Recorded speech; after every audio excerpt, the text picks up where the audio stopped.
Hello, welcome and welcome back to my channel. So happy you're here. Every time I'm really new at this, but when I record these videos and then I post them, I envision all of you to be my witnesses, and it just makes me feel really good. So I'm happy to have you here, and I just want to thank you in advance to giving me your time. For those who are new to my channel, so my name is Zeta Espinoza, and I'm a writer, and I'm a person who had a very complicated and colorful life in many aspects. And I'll post all of the podcasts I've been on discussing what my life has been like in the description. Uh, I think most of you know who have been here and who've been following me know that I'm a writer. And I posted a video this last week about a rejection I got, two rejections I got so far in the whole experience of my memoir submission, which is currently in submission. And I am also a script writer. And this last week was a writing week. Writing week, say that 5 times fast. And I'm working on the development of my script in conjunction with a Hollywood producer and two directors. So two directors will be directing my film, the film. And I turned in some pages, and whenever it's the case that I go into writing mode, I have to fight against a lot of indoctrination that I received as a child, and in fact, my whole life. Because while I am being truthful and telling the truth, telling actual things that happened, I feel like I'm doing something wrong. Everyone has secrets. Every family has secrets. I mean, family secrets are a thing. But even as a young child, I knew that keeping a secret was to keep the law. Father was a professional criminal and a child pornographer, amongst other things. And my mother was a Christian fanatic and lay exorcist. And while it seems that those two things don't mesh, believe me, it was the fiber of my family life. And I understood from a very young age that I had to keep quiet. It was not only the indoctrination of coming from a gangster home in many aspects, but it was also the way we lived our lives. And I think about this a lot. We lived lives of complete secrecy, even from as children. And my dad was often in the newspaper or on television, and the kids around the neighborhood and the kids I went to school with. I grew up in Monterey Park, California. I went to Brightwood Elementary School. Um, I still feel their eyes on me, the way they looked at me after an article came out or some kind of television thing, and they would just sort of like walk away from me. It was hard to get friends. And the few friends that we did have, we hardly ever brought them over because either my mom was going to do something um, really out there to frighten them. My mother uh, oftentimes brought demonically possessed people into our home and tried to exorcise them. It didn't always work, by the way. Either it would be that, or um, the kids would come around and see all of the pornographic material that was laying around our home and in our garage, because my my dad just let it all be there. He used his home as like he had a warehouse. It was called JE Enterprises, but he also had used our home like a warehouse in a sense. I don't know why he did that. It's still something that I go back to, and I think about that time and that secret, that holding of the secret, knowing what was in our house and how other people, um, especially being a kid, our friends, our neighborhood friends, just shouldn't come. I didn't. Not only did I not feel comfortable, it was the law. The secret was the law. When my dad escaped from prison and I was forced, along with my siblings, to be on the road with him in another country, and I had to give up for some time my real identity and assume under extreme duress a new identity, I became a total secret. My mom at that time would use scripture. She talked of Esther and how Esther in the Bible, because she kept quiet, was able to save all of her people. Or she talked about Jesus, Mary, and Joseph fleeing. And it never really jived with me. I didn't like her using scripture as a weapon in that way against her children. It was wicked. It was wicked because perhaps my mom didn't see this, but when we were forced to assume new identities, and here the key word is forced, we were also stripped of our dignity. I was stripped of my dignity. And when I write about those times, the poison of that secret infects me again.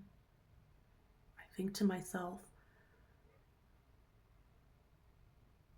am I doing something wrong by telling the truth?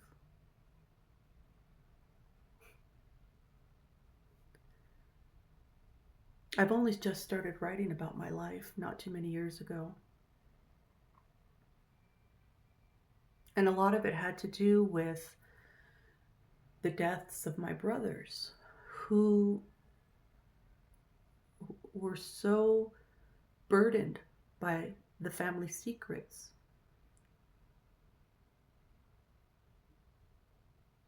that they looked for modes of escape, and they went into addiction and alcoholism, and it was futile to get them out of that escape mode because the indoctrination of a secret, of a family secret, had been so ingrained into them that there came a point where they didn't even know who they were. And I think that's what happens with secrets.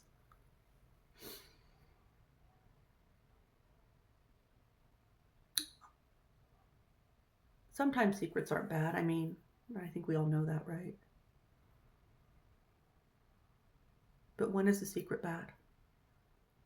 Well, I think it's very obvious when a secret is bad when it's poison to your soul, and when it's poison to your integrity as a human being.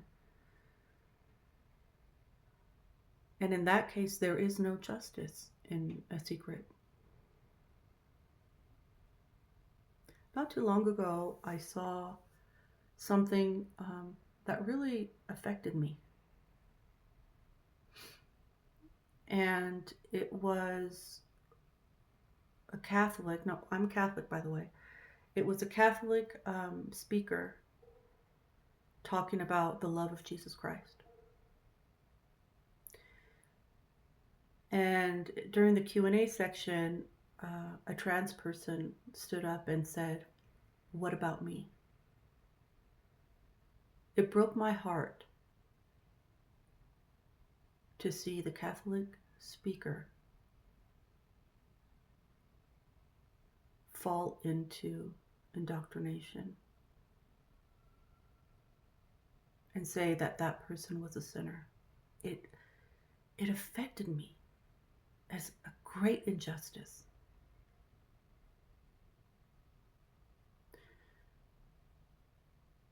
Because when we talk about love, we have to also talk about secrets, right?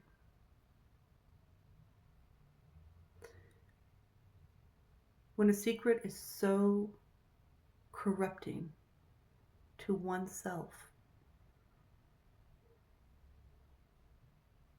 that the person who finally comes out with the truth is totally rejected and dejected in the name of God,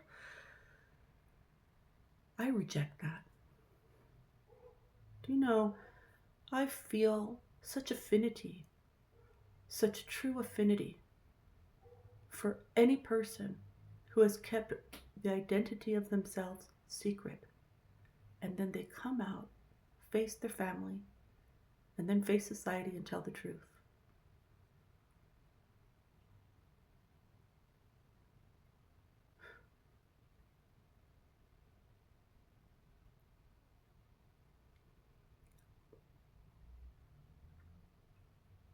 Justice has to be for everyone. Secrets, and the kind of secrets we're talking about, are poison. And coming out to tell a story of who you are must always be received with grace and in the spirit of wanting to give that person their integrity. Just recently, also in my comments, there is a lovely woman who is autistic, and she has been rejected by a lot of people, a lot of, unfortunately, Christians who say that she needs to be healed. I don't say that. I say, I see you, girl. You know how brave I think she is for coming out and saying, this is who I am in my entirety, and I want to come out and speak about it.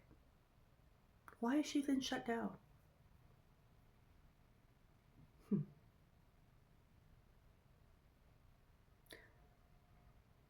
It was a hard week of reflection for me.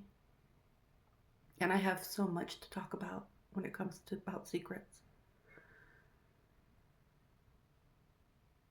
But what I have learned to do in the past, I'd say few years, is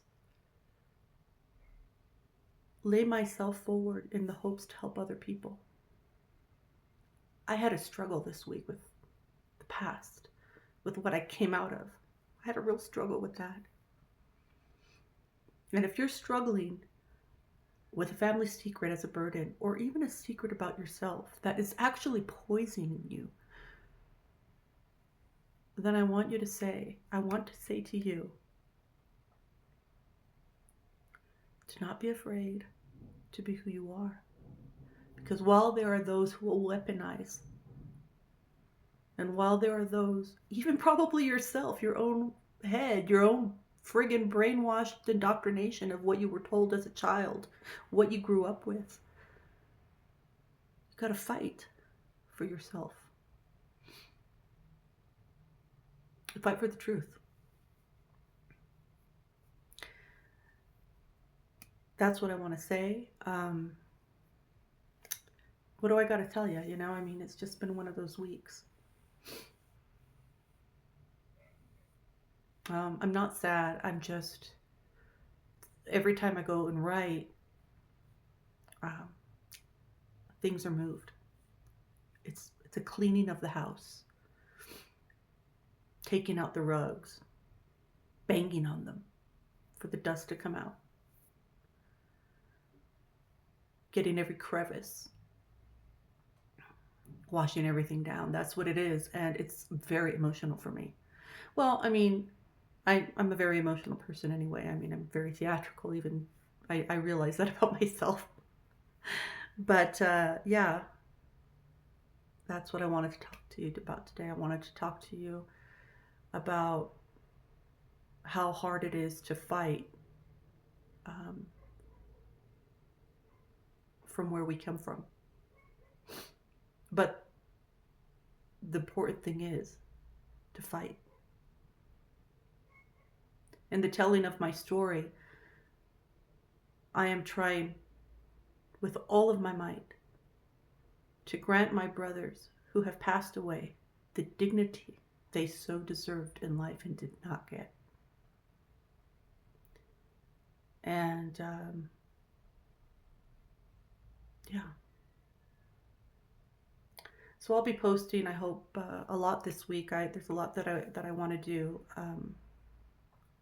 I just also want to say thank you to those who are going along with the reading of the Malleus Maleficarum, the Witch's Hammer. I'm reading it.